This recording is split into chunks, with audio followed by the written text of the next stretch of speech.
Have you ever met someone who owns 10 rental properties and thought to yourself, how the hell did they do that? Like, they're not lottery winners or trust fund babies. They're just regular people who somehow figured out how to build a real estate portfolio while you're still trying to save up for a down payment on your first house. Here's what nobody tells you about buying rental properties. It's not actually that complicated. Seriously. The strategy is pretty straightforward. The hard part isn't understanding how to do it.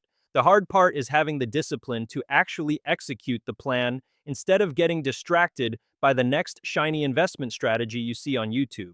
My name is Rob, and I've spent way too much time figuring out how regular people with regular jobs can build real wealth through real estate without needing to be a genius or inherit a fortune from a rich uncle.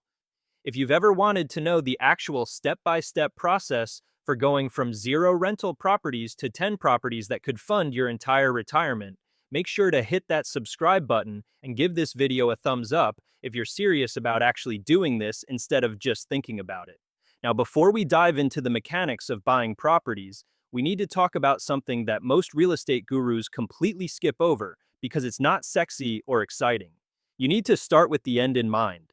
I know that sounds like something from a self-help book your aunt gave you, but stay with me because this is actually important. Most people approach real estate investing backwards. They see a property, think it looks like a good deal, buy it, and then figure out what to do with it later. That's like getting in your car and driving in a random direction and hoping you end up somewhere good. It might work, but probably not. Instead, you need to answer 3 specific questions before you buy your first property, and your answers to these questions will determine your entire strategy. Question 1. At what age do you want the option to work or not work? Notice I didn't say retire. I said have the option. Maybe you love your job and want to work forever. That's fine, but wouldn't it be nice to know you could walk away if you wanted to? For me, that number was 45. I wanted to be financially independent by 45 so I could choose what I do with my time instead of being forced to work for a paycheck. Question 2. How much passive income do you need monthly to live comfortably with 0 debt? This is critical. Not how much you make now, not how much you spend now with a mortgage and car payments. How much would you need if you had no debt payments at all?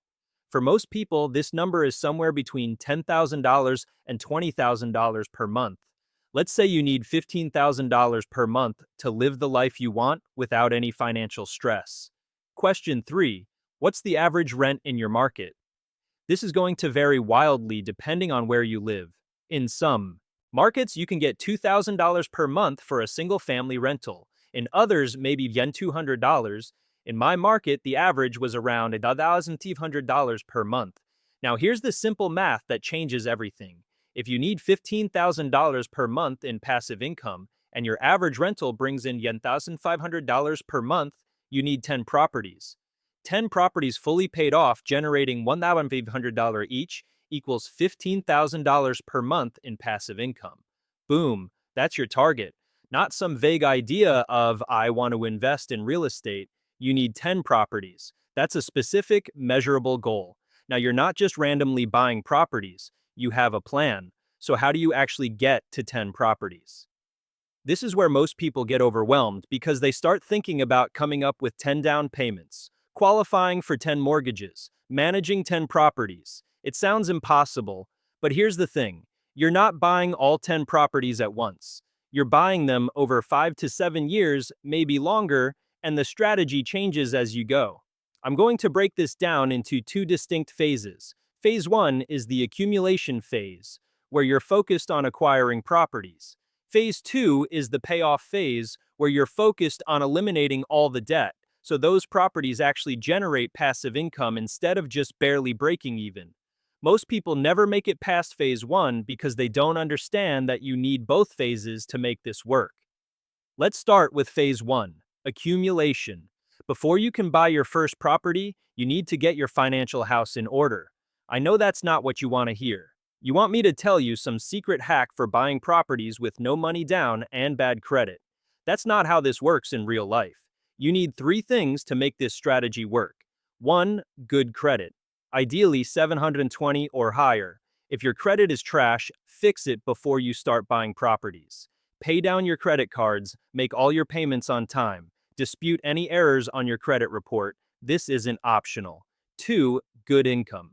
You need verifiable income that shows you can afford the mortgage payments. If you're working under the table or your income is inconsistent, banks won't lend to you, period. Get a W-2 job if you need to, even if it's just temporarily while you're building your portfolio. 3. Low debt. The more debt you have, the less you can borrow for investment properties. If you're making $80,000 a year but you have $50,000 in car loans and credit card debt, you're not going to qualify for multiple mortgages. Pay off your consumer debt before you start buying rentals.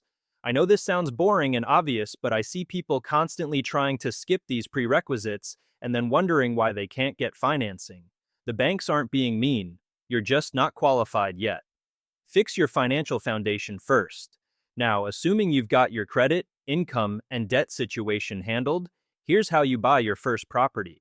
You're going to use what's called a first-time homebuyer loan.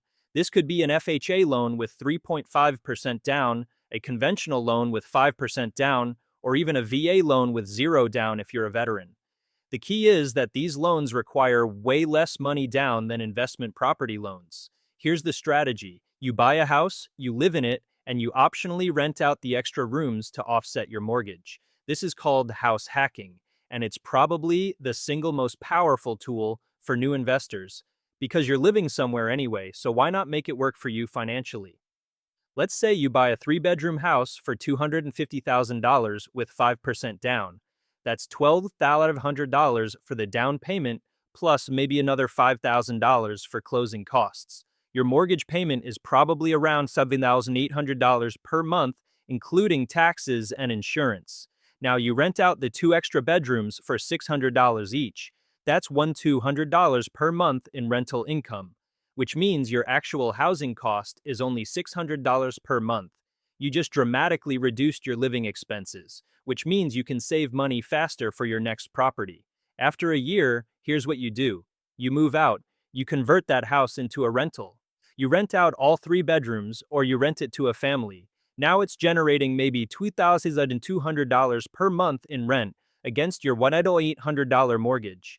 You're cash flowing $400 per month on your first property. Then you buy your second house using another low down payment loan, move into it, and repeat the process.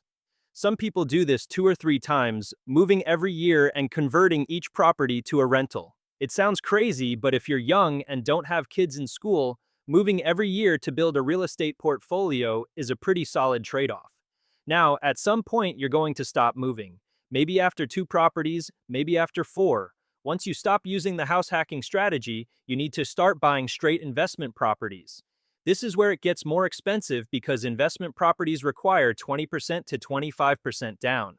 On a $250,000 property, that's $50,000 to $62,500 just for the down payment.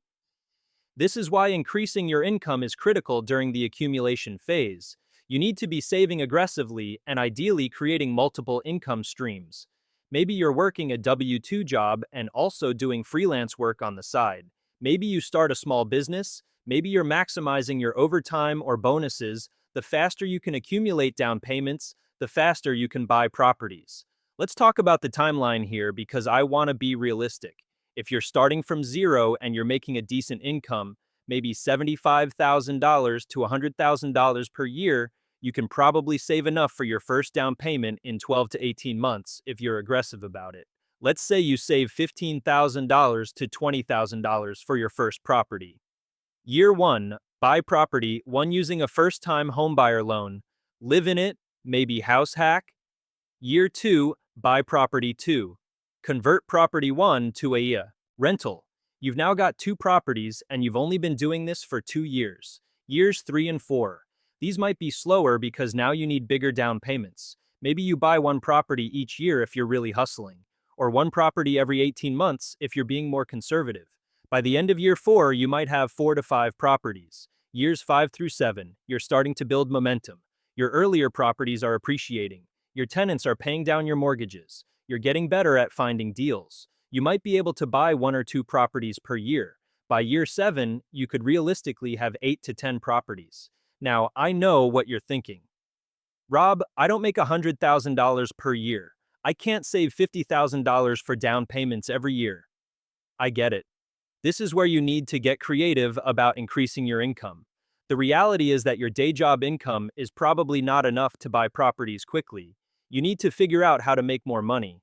Maybe that means getting a higher paying job. Maybe it means starting a side business. Maybe it means working extra hours or getting into sales where your income potential is higher. I'm not saying it's easy, I'm saying it's necessary if you want to build a portfolio quickly. Here's the other option.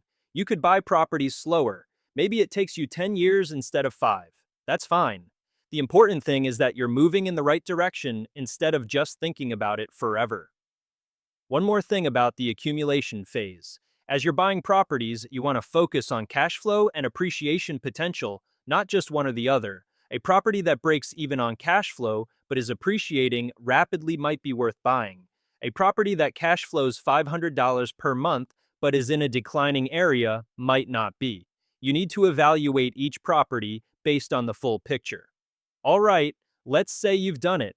You've accumulated 10 properties over 5 to 7 years. Congratulations! You're now a real estate investor with a decent-sized portfolio. But here's the problem.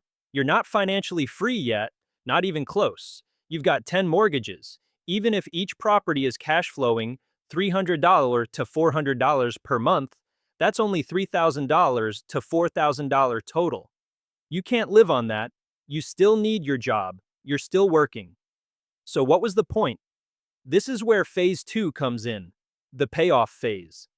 This is the phase that separates people who build real wealth from people who just accumulate a bunch of debt and call themselves investors. The goal of phase 2 is to eliminate all your mortgage debt so your properties actually generate the passive income you need. There are 2 approaches to phase 2, and which one you choose depends on your personality and your timeline. Approach 1. Keep buying beyond 10 properties. Let's say you don't stop at 10. You keep going. You buy 20 properties, maybe 25. Your goal is to accumulate as much real estate as possible while you're still working and can qualify for loans. Then, at some point, maybe when you're 45 or 50, you start selling properties strategically. You sell half your portfolio and use all the equity to pay off the mortgages on the other half. So if you have 20 properties, you sell 10 and pay off the remaining 10 completely. Now you have 10 properties with no debt generating true passive income. This approach works well if you're ambitious and enjoy the acquisition process. You're basically overbuying so you can sell later and still end up with your target number of properties paid off. Approach 2. Stop at 10 and pay them off one by one. This is the more conservative approach and honestly the one I prefer for most people. Once you hit your target number of properties, you stop buying and shift all your focus to eliminating debt. You use what's called the snowball method. Here's how it works. You identify the property with the lowest mortgage balance. Maybe it's your first property that you bought 7 years ago. The balance is down to $150,000. That's your target. Every single extra dollar you have goes toward paying off that mortgage, your extra income from your job, the cash flow from your other 9 properties, any bonuses or tax refunds. Everything goes toward property 1. Let's say between your extra income and the cash flow from your other properties, you can put an extra $3,000 per month toward that mortgage. Instead of taking 30 years to pay off, you pay it off in 4 to 5 years. Now, property 1 is completely paid off. It's generating maybe $1,800 per month in rent with zero mortgage payment. That entire $1,800 is profit. Now you take that $1,800 from property 1 plus the $3,000 you were already putting toward debt, and you apply all $4,800 per month to property 2. Property 2 gets paid off even faster, maybe in 3 years. Now you've got 2 properties generating $3,600 per month in profit. You keep rolling this forward. Properties 3, 4, and 5 get paid off progressively faster because you're applying more money to each one. By the time you get to properties 8, 9, and 10, you're paying them off in less than a year each because you've got so much cash flow from the paid off properties. The snowball effect is incredible once it gets going. The first property feels like it takes forever. The last properties feel like they pay themselves off almost instantly. Here's the timeline. If you start the payoff phase at age 38 with 10 properties, you could realistically have all 10 paid off by age 50 to 52. Then you're 52 years old with 10 properties generating $51,000 per month in passive income. That's $180,000 per year with no debt and no work required beyond basic property management. You've essentially created your own pension that's worth way more than anything you'd get from a corporate job. Now let's talk about a bonus hack that most people never think about: making extra payments. Even small extra payments can dramatically reduce the time it takes to pay off a mortgage and save you an insane amount in interest. Let's use real numbers. You have a $300,000 mortgage at 6% interest for 30 years. Your monthly payment is about $1,800. Over 30 years, you'll pay roughly $347,000 in interest. That's more than the original loan amount just in interest. Absolutely ridiculous. But watch what happens when you make extra payments. If you make just one extra payment per year, so one extra $800 payment, you'll save $76,400 in interest and shave 6 years off the loan. One payment per year and you save 6 years. That's insane. If you make extra payments quarterly, so 4 extra payments per year, totaling $7,200 annually, you'll save $176,000 in interest and cut 13.8 years off the loan. Your 30-year mortgage becomes a 16-year mortgage just by adding $600 per month extra. If you double your payment and pay $3,600 per month instead of doubling the $1,800, you'll save $276,000 in interest and pay off the loan in 9 years instead of 30. 9 years. That completely changes your timeline for reaching financial independence. This is why the payoff phase is so powerful. You're not just sitting back and letting the mortgages pay themselves off over 30 years. You're aggressively attacking the debt and cutting decades off the timeline. Now let's address the elephant in the room. Some real estate investors will tell you that paying off rental properties is stupid. They'll say you should keep the leverage, keep buying more properties, maximize your return on equity, and never pay anything off. There's some logic to that approach when you're young and building your portfolio. Leverage is a powerful tool for wealth building, but here's what those people don't talk about. Leverage is also stress. Every property with a mortgage is a property that could go negative if the market crashes or if you have extended vacancies. Every mortgage payment is a payment you have to make, whether the property is rented or not. The more leverage you have, the more fragile your financial situation becomes. At some point, and this point is different for everyone, you want to transition from wealth building to wealth preservation and income generation. You want to sleep well at night knowing that even if everything goes wrong, your properties are paid off and generating income. This is especially true as you get older. When you're 35, maybe you can handle the stress of managing 20 leveraged properties. When you're 55, do you really want that stress? Or would you rather have 10 paid off properties generating steady passive income with no debt? The goal isn't to stay on the treadmill forever. The goal is to build enough assets that you can get off the treadmill and actually enjoy your life. For me, that means paid off properties generating true passive income. Peace of mind over maximum leverage. Here's another thing people don't talk about. When your properties are paid off, your risk tolerance completely changes. If you have 10 properties with mortgages and one tenant destroys the place, you're stressed about covering the mortgage while you repair and find a new tenant. If your properties are paid off and one tenant causes problems, it's annoying but not devastating. You have the cash flow from the other 9 properties to handle it. Paid off properties give you options. You can be more selective about tenants. You can hold out for better rental rates. You can choose to sell a property if you want without worrying about covering a mortgage. Financial freedom isn't about having the most properties or the most leverage. It's about having options and flexibility. Let's talk about some real obstacles you're going to face when trying to execute this strategy. First, you're going to have to sacrifice. Buying 10 properties in 5 to 7 years while working a regular job means you're not going on expensive vacations. You're not driving a brand new car. You're not eating out 5 times a week. Every dollar you're not putting toward rental properties is a dollar that's not working for your future. This is where most people fail. They want to build wealth, but they also want to enjoy their lives right now. They want the nice car and the nice vacations and the nice clothes. You can have those things, but not while you're aggressively building a real estate portfolio. You have to choose short-term sacrifice for long-term freedom or short-term comfort and long-term financial mediocrity. Second obstacle, your friends and family will think you're crazy. They'll tell you that being a landlord is terrible. They'll tell you real estate is risky. They'll share stories about their cousin's friend who had a nightmare tenant. They'll question why you're living below your means and saving aggressively. You have to ignore all of it. Most people are broke and will stay broke forever because they follow conventional wisdom. You're not trying to be like most people. Third obstacle, the market won't be perfect. Interest rates might be high, property prices might be elevated. There will always be a reason to wait for a better time. Waiting for the perfect moment means you'll never start. The best time to buy real estate was 10 years ago. The second best time is now. Fourth obstacle, you will have bad experiences. A tenant will trash a property, an appliance will break at the worst time. You'll buy a property that turns out to need more work than you anticipated. These things happen to everyone. They're part of the process. The difference between successful investors and failures is that successful investors push through the problems instead of using them as an excuse to quit. Here's the mindset shift you need to make. Stop thinking about real estate as a get-rich-quick scheme. It's not. It's a get-rich-slow, get-rich-for-sure strategy. You're systematically building a portfolio of income-producing assets that will fund your entire retirement. It's going to take years, it's going to require sacrifice, it's going to be harder than you think, but it works. It actually works. I've seen regular people do this. Teachers, nurses, police officers, office workers, people with no special advantages or inside knowledge. They just followed the plan, stayed disciplined, and executed consistently over years. So here's your action plan if you want to actually do this instead of just thinking about it.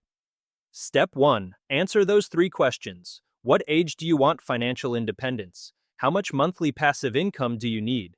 What's your average rent? Calculate how many properties you need.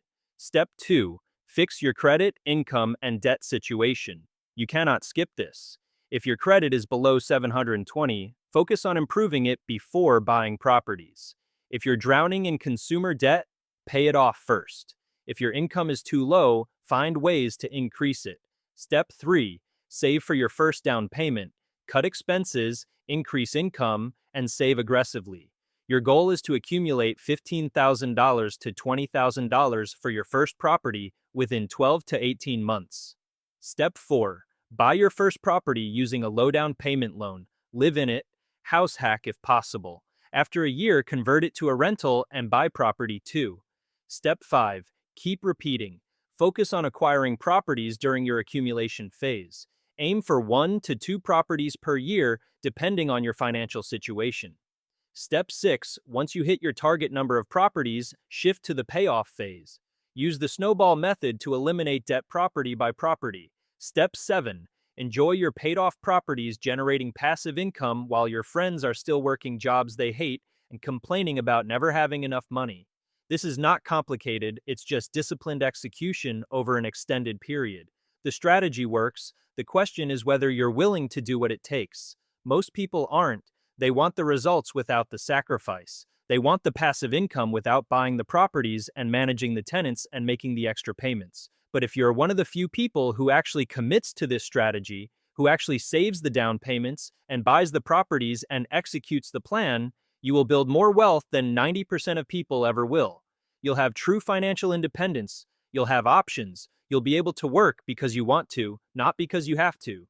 So there you have it, the exact strategy for buying 10 rental properties in 5 to 7 years and paying them off to generate legitimate passive income. It's not magic, it's not some secret technique, it's just math, discipline, and execution. The real question is, are you actually going to do it, or are you just going to watch videos about it and never take action? Because talking about building wealth and actually building wealth are two very different things. The